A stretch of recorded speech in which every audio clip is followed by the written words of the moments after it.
আমরা গেছিলাম একদিনের পিকনিকে সিনজেন্টা কোম্পানি থেকে নাটোর গ্র্যান্ড ভ্যালি পার্ক।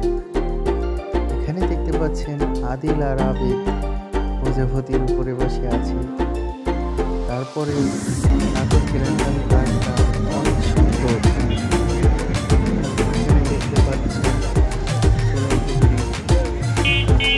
অনেক অনেক সুন্দর। আমার পিছনে দেখতে পাচ্ছেন ঝর্ণা।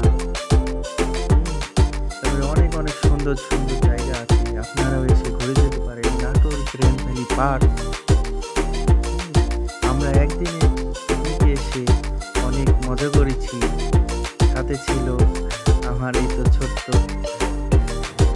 ভাই আদিল, আবির। এখানে দেখতে পাচ্ছেন নাগরতলা, এখানে দেখতে পাচ্ছেন তামার কুমার। তারপরে আমরা অনেক অনেক এনজয় করেছি 3 ভাই। তারপরে এখানে দেখতে পাচ্ছেন